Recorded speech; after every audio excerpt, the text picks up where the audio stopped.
Hello and welcome to round 9 of the Magic Online Championship. I'm Brian David Marshall, joined by Randy Bueller. We've got Luis Scott Vargas chilling in the red zone, and we are about to watch Tamas Glied, who is alone in second place in this tournament with 18 points, try to fend off Dmitriy Butakov, the reigning Magic Online champion.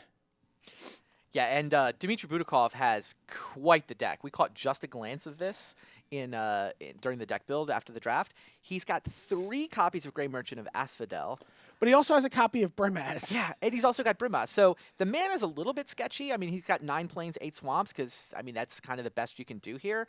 But whatever. When you get cards that powerful, you just got to roll the dice a little bit with your mana. And even if you don't curve out perfectly, you've got these super powerful cards in your deck that can win, even if they don't necessarily, even if you sometimes hiccup on color. There you get a look at Tamas Glied's hand. We saw him play last round. He's the black-blue deck. Here you see the build a better Baneslayer plan coming along for Dmitriy Butakov. There's a Wingsteed Rider. If he draws another land, he can put that Hopeful Eidolon on it. It'll be a 4/4 lifelinker. He can also Last Breath it. Oh, funny. To get the counter. Just to get the counter.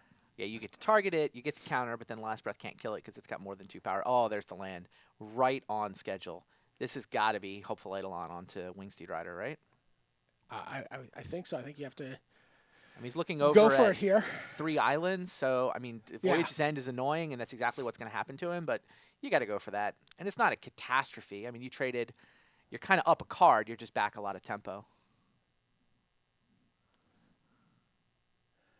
So and now, the Prussian Chimera. Prussian Chimera for Tamas.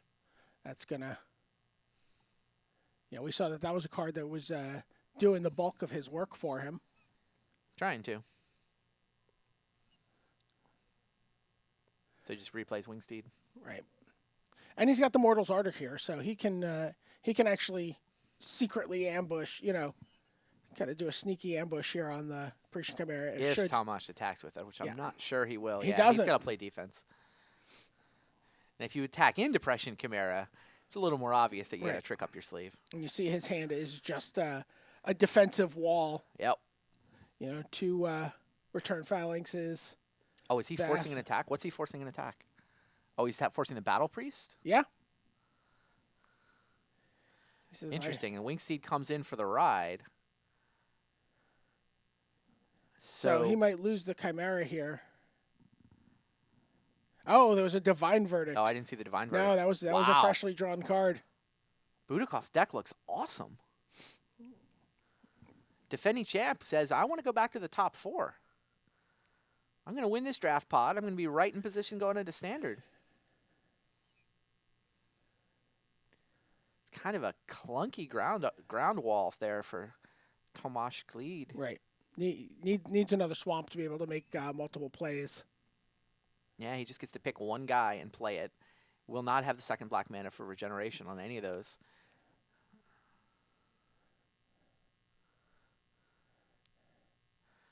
And Dimitri's still got a handful of. Maybe it's not quite gas given what else is hiding in his deck, but I mean it's just fine. He obligates he obligates the Hopeful Eidolon to attack. Okay, into the Servant. Yep. And but he's going to get Battle-Wise Valor. Yeah. Yeah. Wow. Which he might be fine with. He's like, well, I'd rather you do that than hit the Wingsteed. Then hit the Wingsteed Rider.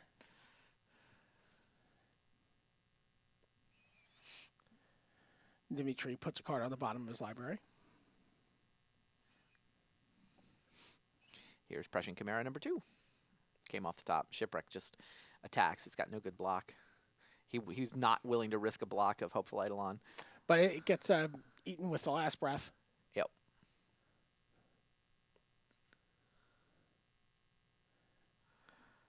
And Baleful Eidolon on the Wingsteed Rider. It's a 4/4 Death Touch. Plenty big enough to attack through a Prussian Chimera. Sort of Sengir vampire-y. Fair.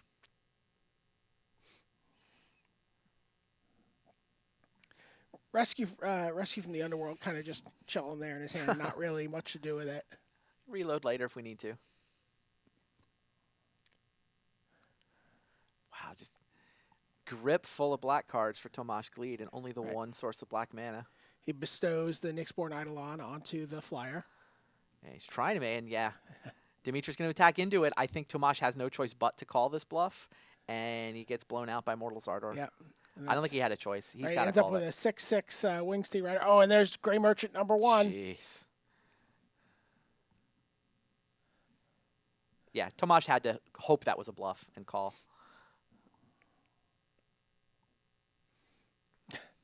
Return Phalanx. Probably not enough here. Siren of the Silent Song. He's finally got the swamp, so can do 2 things a turn now. Sure looks like he's too far behind. Yeah, Wingsteed comes crunching over. Yep. Tomas is down to 5. Oh, by the way, Dimitri's at 32. Right, exactly.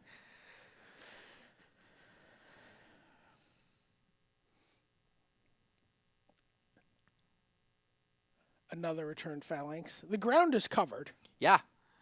Tomas is like, where are the green decks? Why do I keep playing against people with flyers? Maybe a red deck? Something? Anyone? Oh, there's another Grey Merchant. We don't even need to go to jeez. combat here. Do you have a nullify? Bye-bye. Nope, he does not. Dmitry Brutal. wins game 1 with like basically bashing together 2 of the things people love doing the most in Theros drafts. Attacking with Wingsteed Rider and casting Grey Merchant of Asphodel. Right. Usually not in the same deck, though. Usually not. The man is a little sketchy, like we said, but power level is awesome. I wonder how the draft went. I mean, he clearly must have first picked Brimaz, right? Yeah. I don't know when he got into black. It's kind of the interesting question.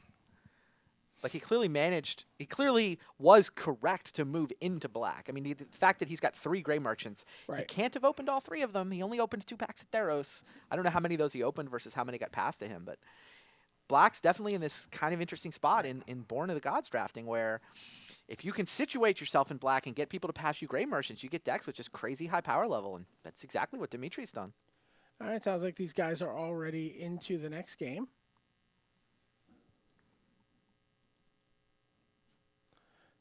And we're going to try to get that to you as soon as we can.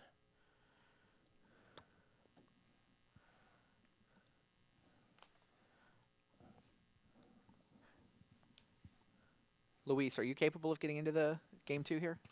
Let me take a look here. Looks like you got it there.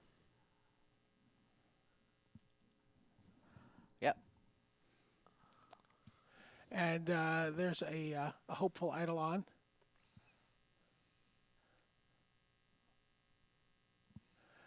Facing down 2 Blood Toll Harpies from Tamas.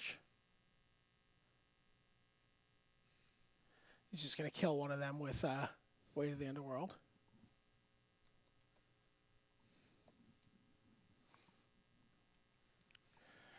Return Phalanx comes down. Oh, and look, it's a Grey Merchant. So you Disciple first here? Sure. Makes sense. Take a look at his hand.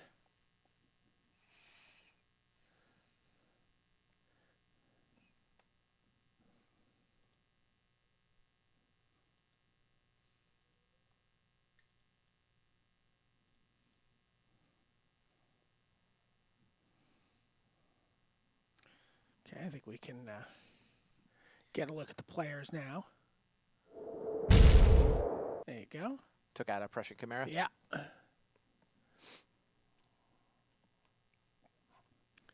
And the Harpy just gets in for 2. There you get a look at the hand. Sphinx's Disciple, one of Rashad Miller's favorite cards. Grey Merchant time, looks like. Yep. Go to 17, drop you to 13. But Tomas is going to be able to attack for 4 here. It's going to get him a card next turn. He's also holding Sudden Storm. This game's going a little better for Tomas. Maybe. Dmitry says, you know what? Yeah, Sphinx's You're making Disciple. Sphinx's Disciple look pretty good here. Yeah, no, none of that. Won't have any of that. Funny, he attacks Grey Merchant into. He's shown him a couple combat tricks in game 1. Yeah, he declined to block and took the 2.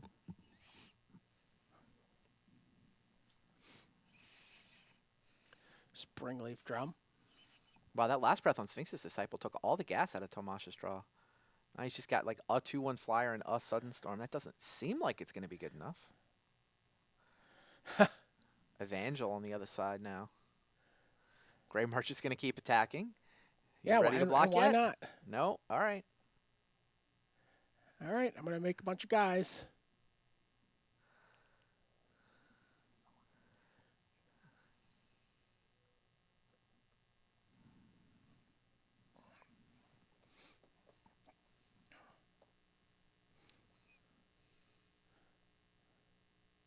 So it sounds like we have an idea of what Butakov has opened in his packs. His pick order in pack 1 was Brimaz, Acolyte's Reward, Forlorn Sudama, Way to the Underworld, and Nyxborn Eidolon. Okay. He opened on Merchant in pack 2. Okay. Well, here comes a Sudden Storm, but this seems like delaying the inevitable.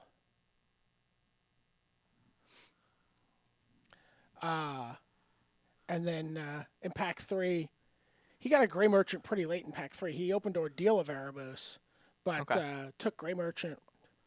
Oh, he took Grey Merchant 4th and 6th. 4th and 6th. Nice read. He moved Sorry. into black. Third and fifth. He moves into black in Born of the Gods because he feels like it's open on his right, and then gets paid off in Theros with Grey Merchants 3rd and 5th. Well done, sir. But he's up against it here in the air. He's going to drop to 5. And Servant of Timurat comes down. Yeah, I didn't think that Glied's draw was going to...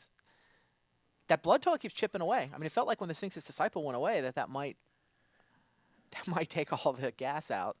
And Blood Toil's like, you're at 5. So that Hopeful Eidolon picks up a Nyxborn Eidolon and a Baleful Eidolon. And that's the lifelink is that's gonna a be huge 4/3 here. lifelink.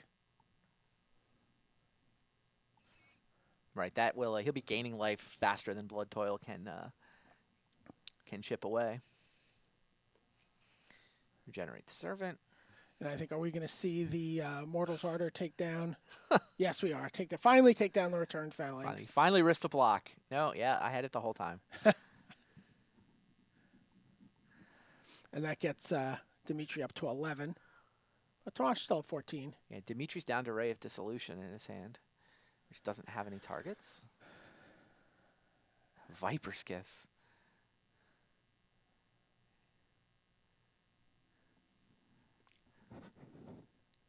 All right, so the lifelinker can get double blocked and killed now, right?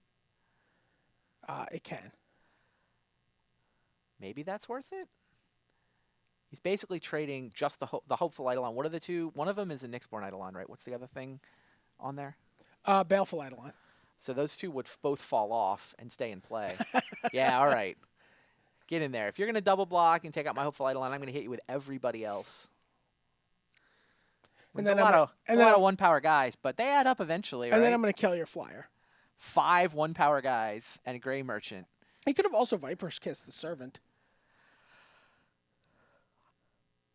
Could have, which means that the double block on Hopeful Eidolon would not have killed it. I like this line, though. And yeah, I don't think Lars wants to double block. He needs to start picking off those one-power guys.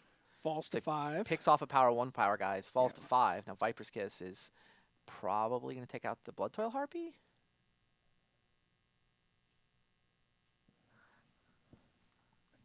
Let's see. Yeah. Yeah.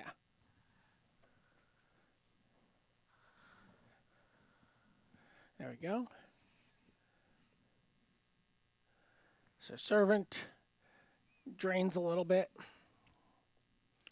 Finds a Siren to start attacking with.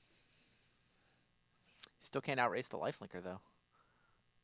Dimitri's horde of, I guess he's down to 3 one-power guys, a Grey Merchant, and the Hopeful Eidolon. But still, yeah. Looks like he's Bring got a the rescue team. from the underworld, so.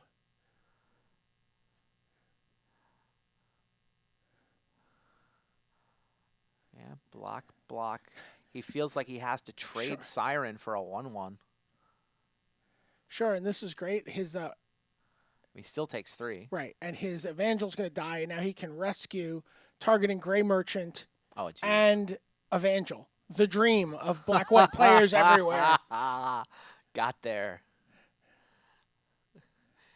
Rescue a devotion to black creature and a devotion to white creature.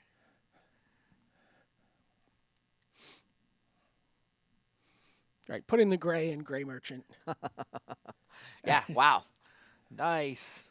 Dmitriy Butakov's deck looks awesome. And Tamas Glied now 0-2 in this draft. Yeah, now he's starting to feel it. Now he's like, 2 hours ago, I showed up. I was tied for first. I was 6-1. I'm starting to think about the $25,000. Starting to think about that seat in the World Championships. Now he has come crashing back down to earth. Welcome back to the booth. I think we have a match queued up with Luis in the red zone. Awesome. Maybe, maybe not. Yeah, so what we're going to want to do here is we can take a look at Seth Manfield and Bing Luke's match. I've got that queued up and ready to go. Okay, and then great. we might be able to actually hop to Corey Lack's match, which is still in progress after we watch this replay. So let's go ahead and take a look at Seth versus Bing, their game 1, which is ready to go whenever. All right, there we go. So Bing Luke, unfortunately, 0-1 so far, but Bing, we saw him last round play the black-white controller second. This is him playing against Seth's red-white 15-land Boros deck. Super nice. aggressive deck that we saw. Yeah. And Seth won the first round with that deck? Yeah, Seth won the first round with this Right. deck. But because they had different records coming into the draft, this is why Yep. this is why it's actually good to have a worse record in the draft. I mean, if you're going to have a worse record, at least you get paired up every round. Because Seth's 1-0, he gets to play against someone who went 0-1 in the first round of the draft. Of course, Bing's deck's still very good. He still has 100-handed 1 and Wingsteed Rider ready to go there. You notice how Lightning Seth's strike so on aggressive. Philosopher. He lightning strikes Traveling Philosopher instead of Wingsteed That's Rider. crazy. Now Bing has an army of Vigilance guys. He has Observant Alseid and 100-handed 1, both with Vigilance there. Get in there. Little blocking dance there. Oof. Battle-wise Valor, taking Bing to 3 and killing the Wingsteed Rider there. All of Bing's creatures still have Vigilance. And then Everflame Eidolon on the Wingsteed Rider ends the game there. Oh, wow. Wow.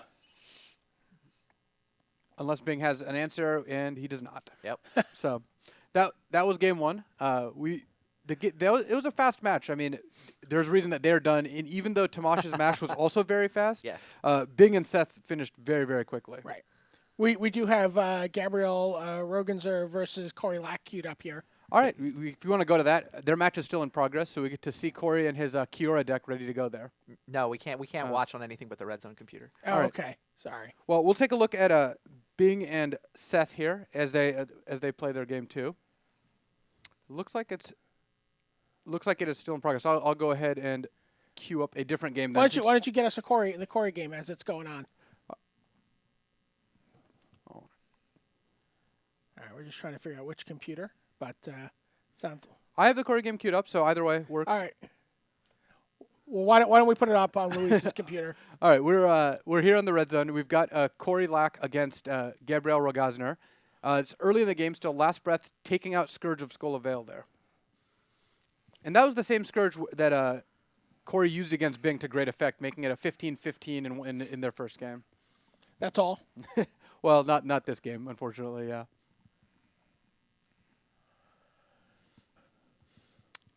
As far as Warden, right, not a great card actually against Corey's deck. We saw him last round play Volpine, 6/5 Volpine Goliath, Arbor Colossus, Nessian Demolock, the 6/6 tribute creature. I mean, he's got no shortage of creatures that cannot get tapped by a Faraz Warden. Seeing some more divination action. All the divinations that got open got played, it looked like. I mean, we've seen a lot of decks with divination so far, which is interesting because that is a card that I don't think it's at its best in this particular format, but the decks seem to want it. Yay! Well, now Faraz Warden becomes a real threat.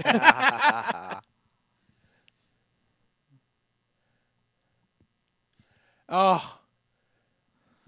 Marshall sitting somewhere going, I knew it. Going to get 2 for 1 here. And you can't even God's willing here because you would just counter the Oracle's Insight anyway. Yeah. Well, it's like a 1 point something for 1 because Gabriel isn't losing 2 cards. He just has to recast his Warden, though. Right. It's 1 plus a bounce, which actually is pretty costly still. I mean, that was a big swing, and there's the Volpine Goliath. And now he's not going to be able to tap it with a Forest Warden. And he Yep. still won't be able to when he casts a Forest Warden. The Voyaging Satyr does get in for 1, though. There's a Battle-Wise Hoplite. And we saw Gabriel's deck during deck building. This was the blue-white heroic deck that had Faded Hero, Battle-Wise Hoplite, and a lot of good heroic enablers. And it looks like a Fleet Feather Sandals, probably post-board. Interesting. I mean, against the green decks that you're not going to be able to get through on the ground, Fleet Feather Sandals is actually a reasonable sideboard card. As Corey continues to play large creatures, or creatures that could become large. Right, large creatures and potentially large creatures. And there's a Vaporkin.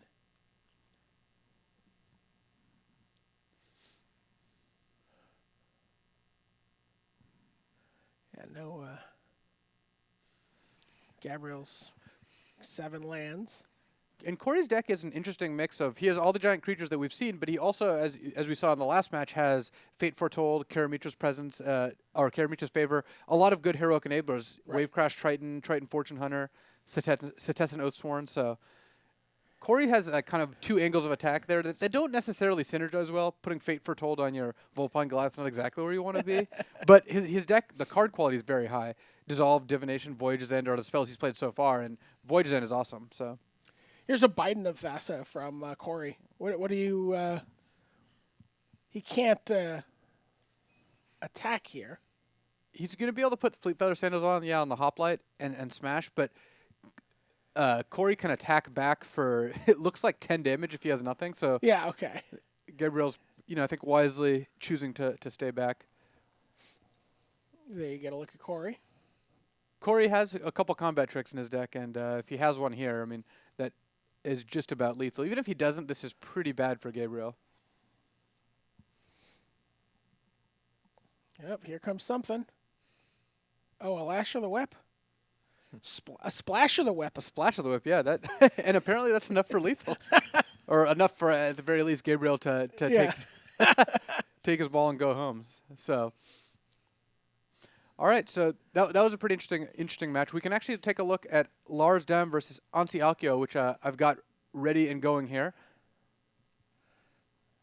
And this is I actually got to see game 1 of this match. Okay. And game 1, Ansi played a turn 2 Panseer, turn 3 the Ordeal Perforos that you now see on Agent of Fates. Oh my gosh. Revealed a 4-drop, a 5-drop, missed his land drop multiple turns, Oh no. but had a lightning strike to do the last 3 points. Oh, jeez. After having to flip a land while at 2 life with Panseer. Oh wow.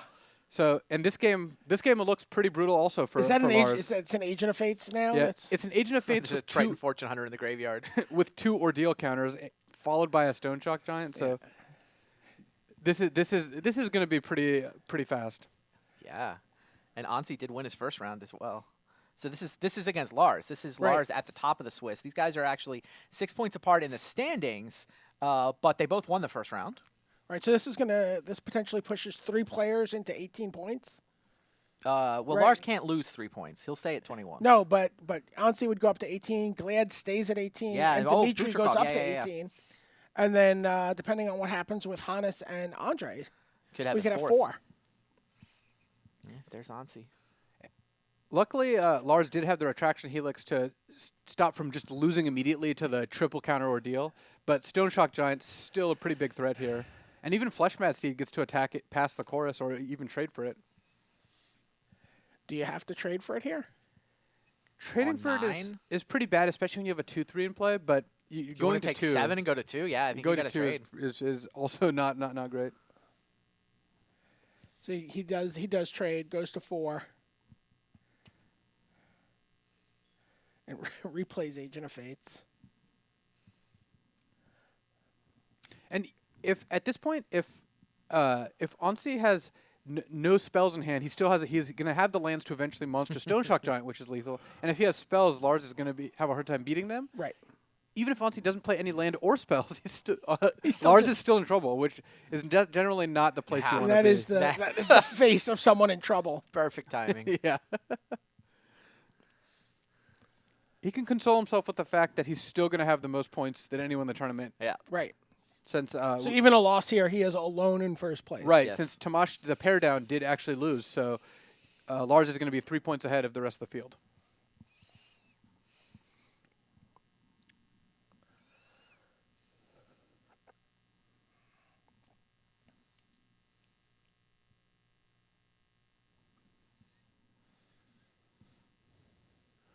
Okay, we get a spear point.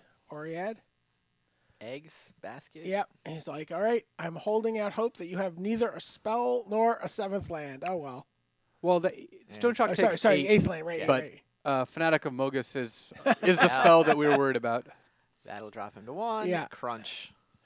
Math says you will take at least one. Wow. Ansi Akio. 2-0 with that deck. Yeah. Will we get Ansi versus Dmitriy in the last round? Is that how the pairings are going to work out? It seems pretty likely, but we've seen some Yeah, both those strange, decks look pretty good. strange things happening.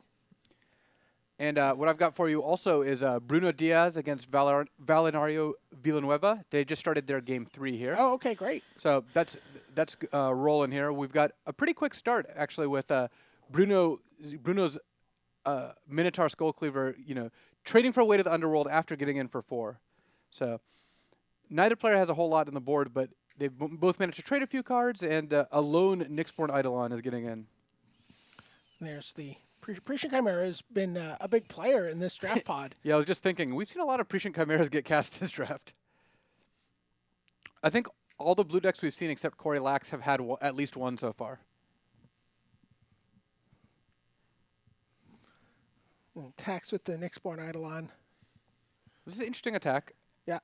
I mean, Bruno seems unwilling to find out what Valeriano is representing there.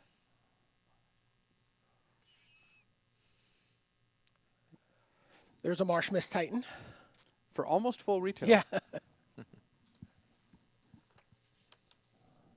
Oh, boy, Horizon Scholar. Get to Scry 2. Play a fatty. We haven't talked a lot about Valeriano Villanueva, but this guy won 2 different Mox Monthly Championships. He won twice. Tamas Glied actually, I believe, was the beneficiary. The invite for the second one got passed down. Yeah, Valeriano can't play this event twice, so crazy, just super impressive. You talk about how hard it is to win one of those Mox Monthly Championships, and yeah, he won back-to-back actually. That's insane. Why did he even play in the second one? I mean, the rest of the prizes are fun, right? Yeah, there are other good prizes, but that is Packs and promo cards and whatnot. So continues attacking with that Nyxborn Eidolon here. It's- Is he showing like a Necrobite? yeah, Necrobite, because I would say it could have been a Savage Surge, but if it's a Savage Surge attacking into the Horizon Scholar or the Prescient Chimera is not all that great, or even a Feral Invocation. Right, because it becomes 2 for 1. So at some point, Bruno is going to want to, I think, block there. He's seems unwilling so far. Take a look at what Bruno's got. All he's got is 2 islands and a Wave Crash Triton, which is not a very stock. But he did scry. He did get scry double twice. scry, so he has some control over what he's drawing here. Yeah, and obviously the Wave Crash Triton goes away. That must have been a pretty big match when you're playing you're waiting for the finals of the Mox, and the other bracket is someone who's already won one. So you know if they win, you're good to go. Oh, wow. You're really rooting for that guy to win. Semifinal becomes the championship. Anger of the Gods. Oh my. That was a nice card to keep on top. And it even induces another scry. Well, let's see. Doesn't kill the Marsh Mist Titan. It's true. But the Prescient Chimera plus the Horizon Scholar is a 2-turn clock, and Yeah. Marsh Mist Titan by itself isn't going to deal 8. So Right. Unless Bruno thinks that the trick is something that deals 4, which there really aren't any of.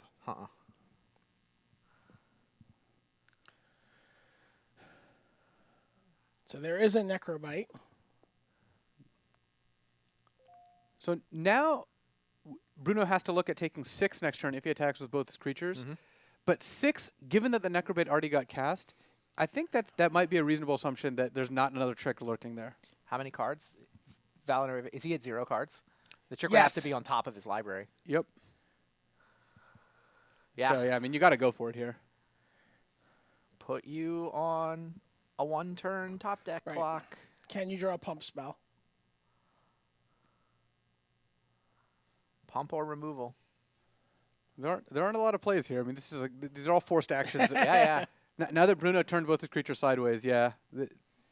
I mean, I can't think of much that saves him. I mean, one removal spell actually does Yeah. it, but you would Flash probably of have the done whip, that while Bruno had no cards in hand.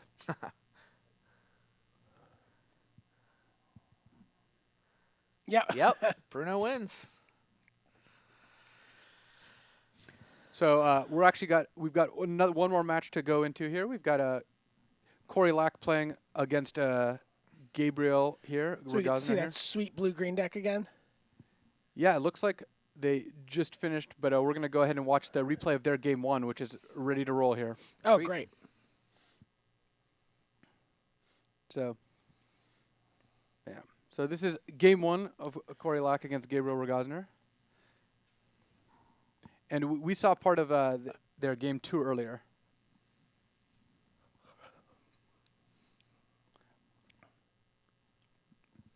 Dauntless Onslaught on Artisan of Forms there. Attempting to turn it into something, but it not succeeding.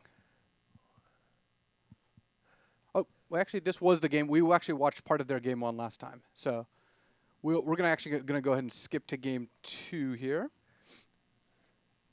Because Corey... Yeah, we Right. this We know how Right. this game ends. Right. It ends with Oracle of Insight not doing anything. Right, so... It's too sad to watch Yeah. again. There it is. We didn't cut away in time. Yeah, Sorry, so- Brian.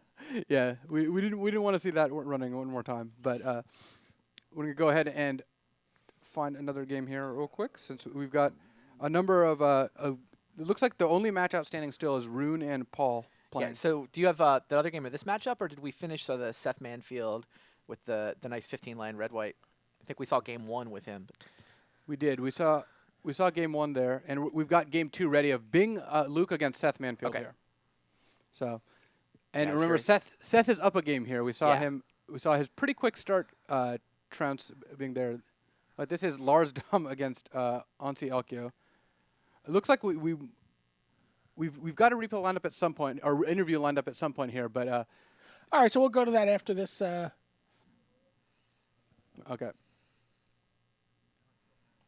Yeah. So actually, if you want to hop back here to the booth for a second. Yeah, I have the ongoing match between Rune and Paul, a blue-green mirror. Where we actually get to see an Oracle's Insight that is resolved and is drawing cards.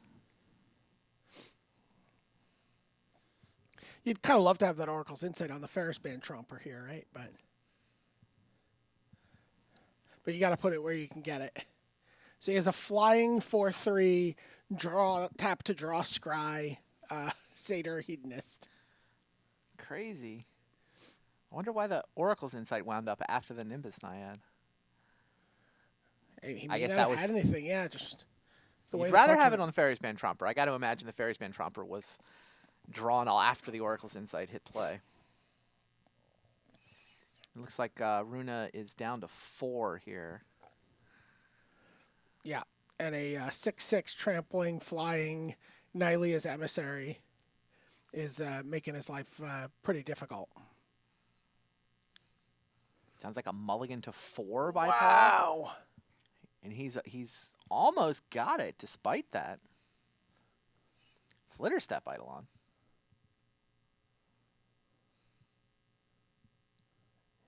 So Flitter Step Eidolon goes on the Hedonist. You normally don't see Flitterstep Eidolon and Oracle's Insight on the same creature. I guess he wants to be able to trade with that. Oh, geez. No, Down at 5. 4. He's got to trade with the Giant Trampler. Uh-oh. Oh, but an Artisan Sorrow. Oh. Instant speed, destroy an enchantment. He's going to knock the Nimbus Naiad out of that stack, presumably. Yeah, no, yeah, he can't. Well, Shrinking the Hedonist so that he loses the fight. and he can block with the Nimbus Naiad, but he can trample over for 3. Oh, this is before blockers. Yeah. Okay, scry, draw. Oh, it sounds like Runa's actually up a game. So this is actually game 2, right? Rune is up a game here. So he scries. The Nimbus Naiad. Oh, yeah, the Nimbus Naiad dies. Mhm. No flying. Paul Yep. Nemeth wins. Forcing this- a game 3. Forcing game 3. And this is the last match outstanding, I believe. So we're going to tune into these guys in a minute, watch the last match of this round.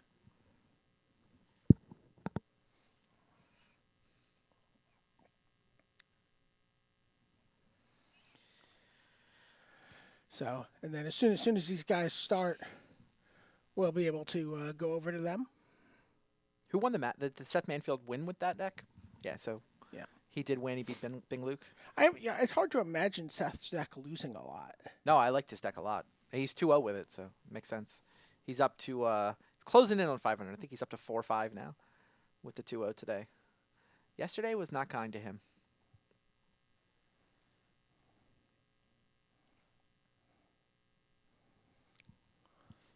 So I don't know if these guys are sideboarding here or not.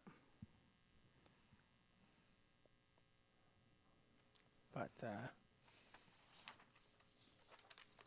yeah, let's talk a little bit about what these guys are playing and what we're going to see. It was a blue-green mirror, which Right.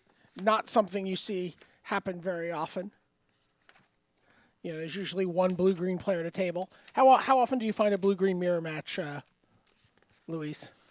I mean, not that often because, like you said, it's mostly one on the table. And it's interesting that if you have two blue-green decks, they generally have not been fighting for the exact same cards. Like, one is going to have, slightly more of a heroic bent, whereas the other is more Voyaging Satyr into Vulpine Goliath. But it looks like both of these decks have actually a lot of auras, so they're both kind of interested in that. I think Corey has more of the slightly larger creatures, or rather, Paul has more of the larger creatures here. Well, Runa's got one giant creature in giant enough to eat worlds. Pelucranos is his fatty of choice. Looks like we are ready to get underway here. Paul Nemeth is deciding on his mulligans. It seems like in the blue-green mirror, it feels like Sea God's Revenge, a big trump, or is it not as amazing with all the bestow creatures? Sea God's Revenge is it's at its best in this sort of matchup generally. Okay. I mean, the bestow creatures do mitigate it, but still, when you're bouncing things that have converted mana costs of 5+, it's very, very good. When you bounce a 6-drop, a 5-drop, and like a 2-drop, you've gotten your value. Right. Both players come out of the gate with 2 drops. Satyr Hedonist for Runa, and a Voyaging Satyr. Yeah, Voyaging for Satyr Nemeth. seems like the better acceleration. I mean, Yeah. the Hedonist can get the job done in a pinch, but So he get the 3 mana for no third land. But no third land, Yeah. yeah. Setessan Oathsworn comes down. You're going to attack right into that here again, I assume. Sure. Yep, there it goes. Paul's going to fall to 16 here. No mana difficulties for Runa.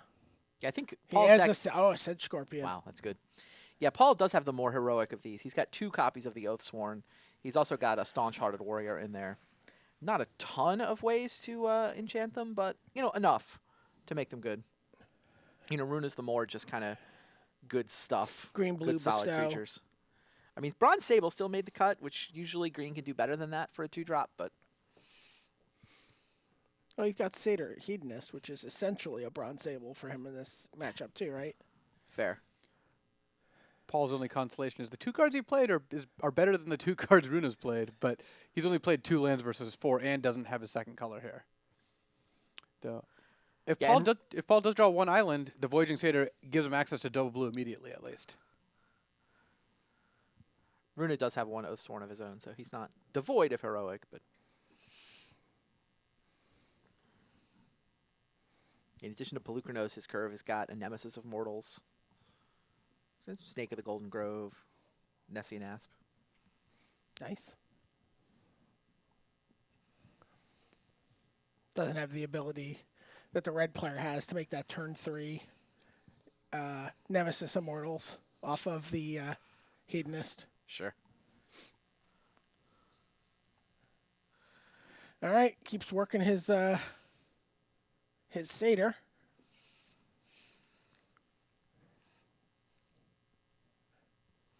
Oh, wow. Gets Hunt the Hunter. And trades his Voyaging Satyr for the Sedge Scorpion, and then plays Ordeal on the Setessan Oathsworn, and he's going to be able to Wow. activate that Ordeal this turn if there's no bounce spell from Runa. Wow. Talk about moving in. Wow.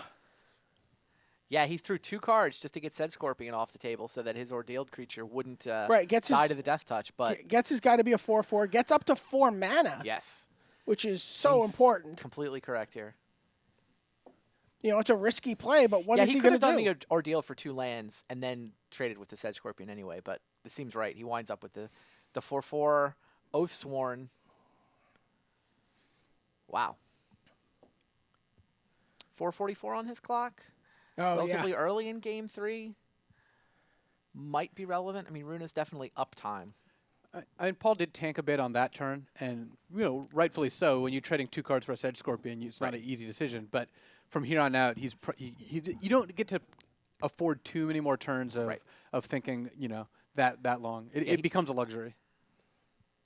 Oh, but he Oh, has the Griptide. Griptide. And the Griptide main phase to play around counter spells to force Paul to draw Setessan Oathsworn, which presumably is not a great draw. Here's the Wayfinder. What do we got in the revealed zone? He does hit the island at least. Doesn't let him play Oathsworn, but he gets down Vaporkin. There was another Oathsworn in his hand, and one that went into the yard. Runa's been missing land drops here too. Oh, but there is an Eater of Worlds.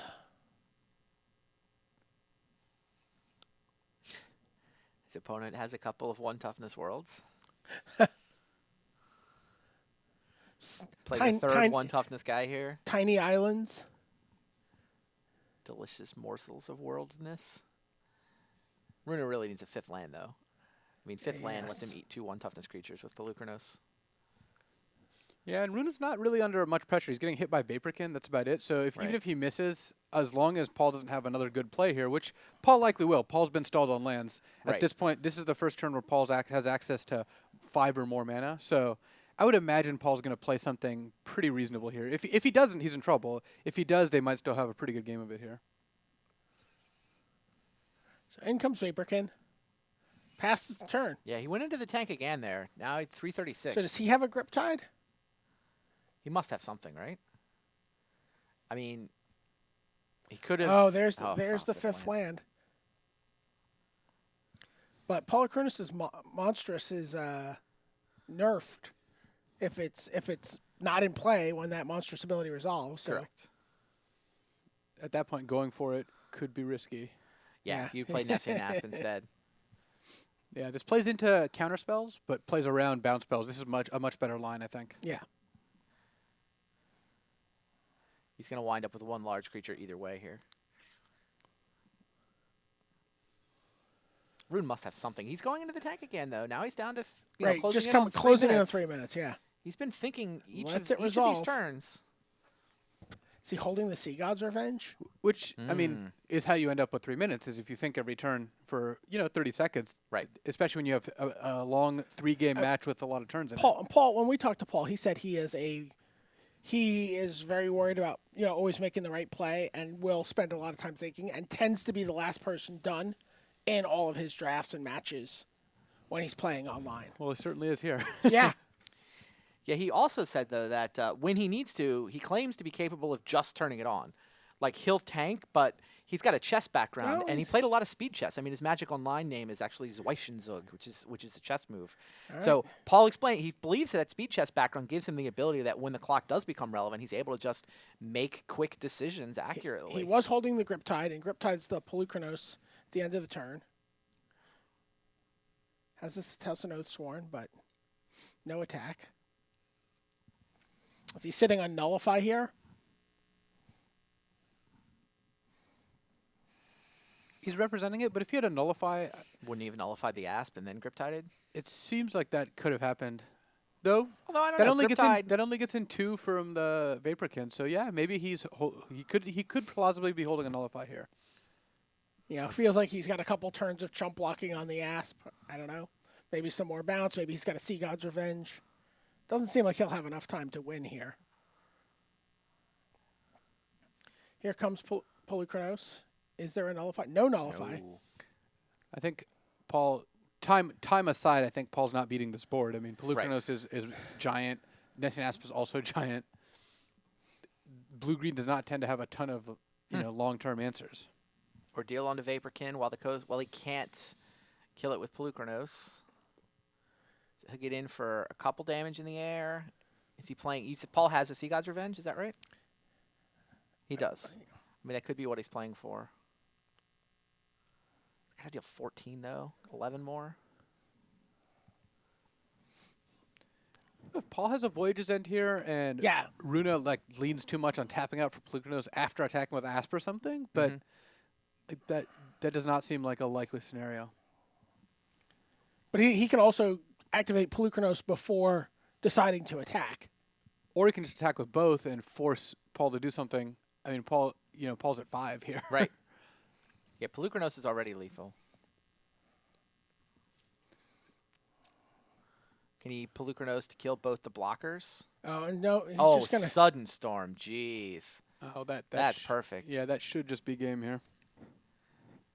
Runa has got 2 different ways. two to different deal ways, 5. yeah. Either Asp plus Hedonist or Polychronos is lethal here. He's counting up what the crackback would be for. But his opponent, even if his opponent has a bounce spell here, what could, five, I guess He could have Defend the Hearth or a Fog of some kind. Well- He's trying to make sure he doesn't die to that. Yeah, he's going to leave his reach guy on defense. I don't mind this play. Okay, it is a Savage Surge. Oh, Savage Surge on the Oathsworn. Savage Surge is actually awesome here. He can trade with Polychronos now? That's a 5/5, right? 3/3 +2/2. Oathsworn? Yep. Trades Yep. with Polychronos. Wow, so if he'd attacked Oh, with the Asp, and it he's would've been got good enough. Aspect of Hydra. He's just going to eat Polychronos. But no, look, if Asp had attacked, it would have been lethal. Yes. Leaving the Asp back actually may have cost Runa the game? 4, 5, 6, 7, 8, So- 9 can attack here. Wayfinder can't untap. He cannot attack for lethal, which means he's got to defend against And the Asp attack. and the Vaporkin can't even attack, yeah, really. into the Asp. The So the Oathsworn, but the Vaporkin can't block either. Oathsworn could attack if Paul has a follow-up play. Right, but he didn't even need a blocker.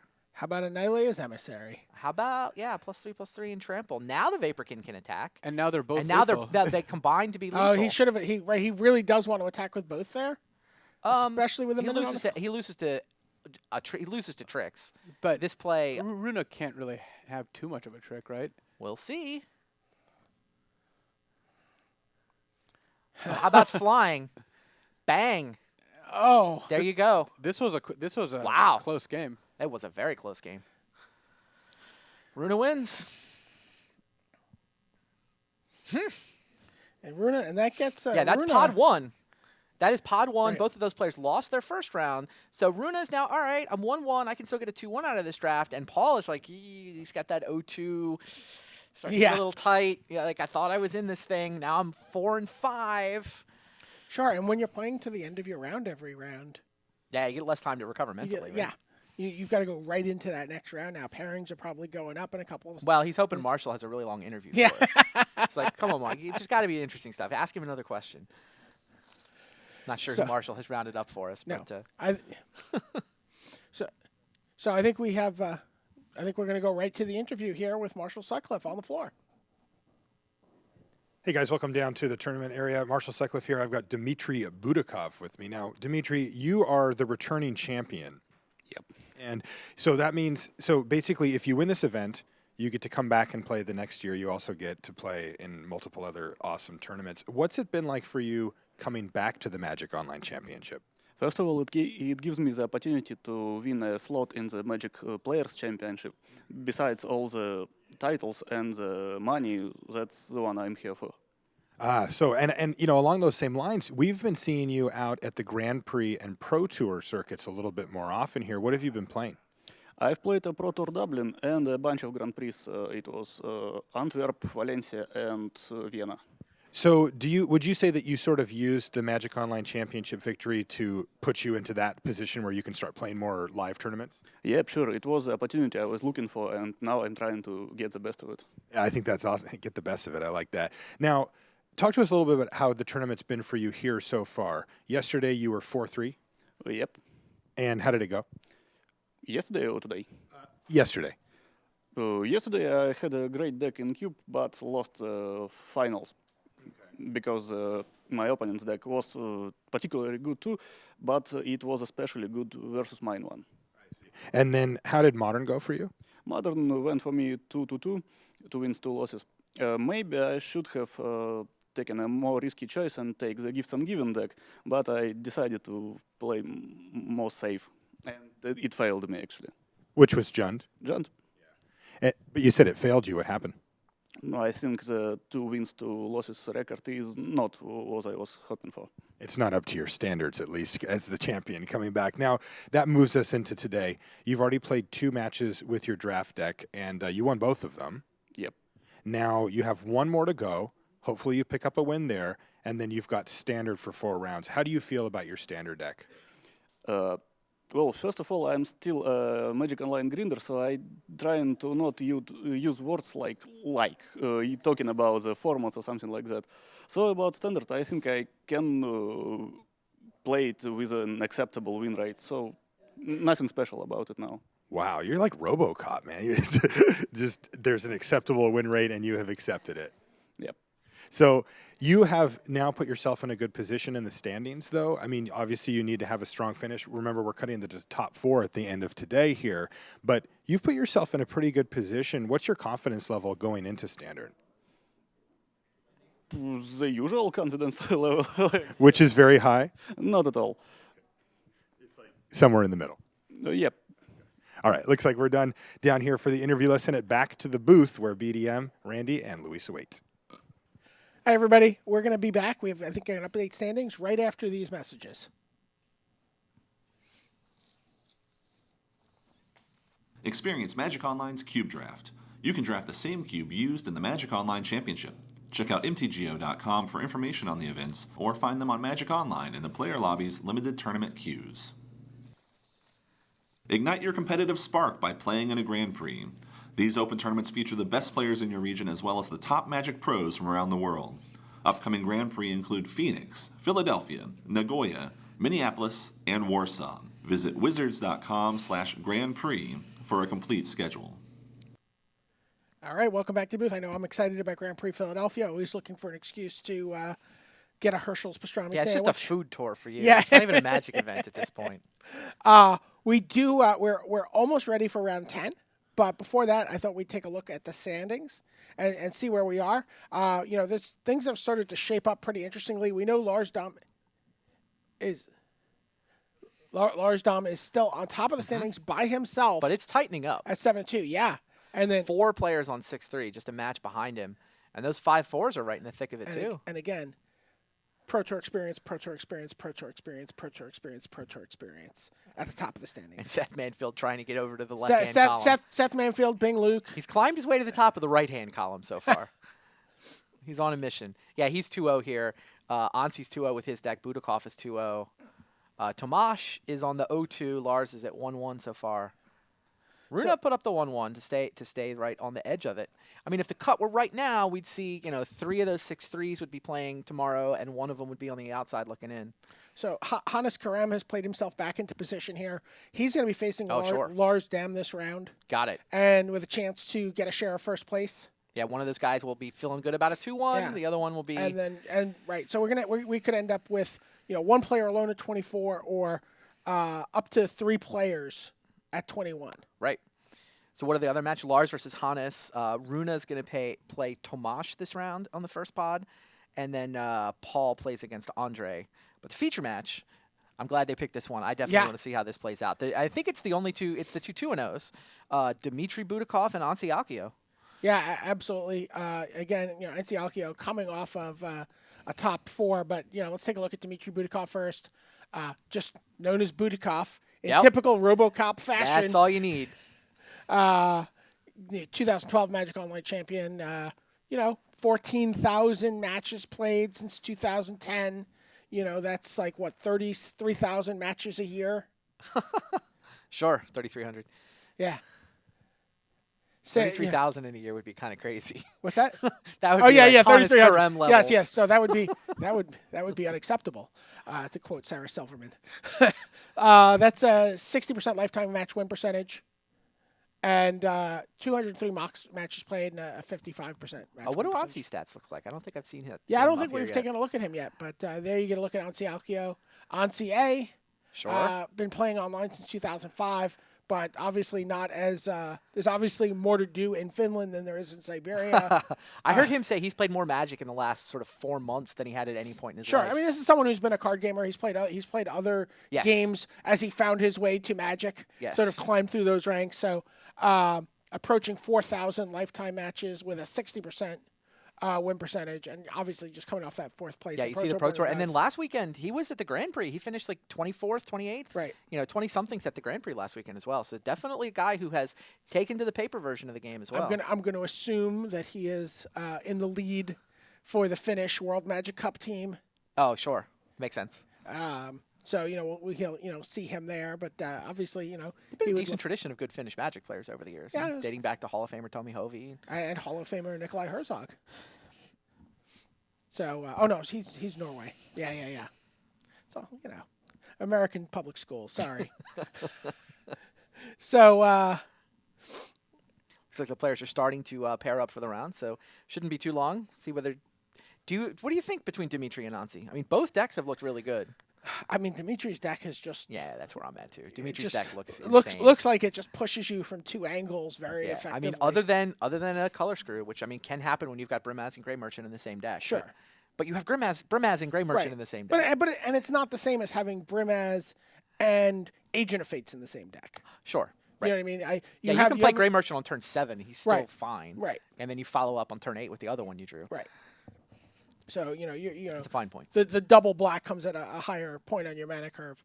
I just like Butakov's deck. I mean, triple Grey Merchant. He just has the ability to recover, stabilize. I agree. He's got the rescue from the underworld to just steal the game out of nowhere. Mm-hmm. You're like, okay, he's got the two Grey Merchants. I've done this. I'm stable. And you're like, oh wait, oh no, hold on. Gonna play this little shell game, and now I've got a Grey Merchant coming back in, and you're dead. So. It's a good plan. So what can this look like? So Lars is looking to stabilize here, get to 24. But Hannes can get to 21. Ansi and Butakov can both get to 21. And then Glied and Anderson. And Anderson, if he wins, that means he's knocking someone out of being a 21 Yeah. in Tamas Glied, and he's clearing that path. Yeah. Ansi's deck, red-black. We haven't talked as much about it, but he does have an Agent of Fates, Painseer, Bolt, bunch of removal. Looks like a good deck. Yeah. Okay, so it sounds like we're ready to go down to the floor and get a look at these players in action as they try to 3-0 their Theros Born of the Gods draft.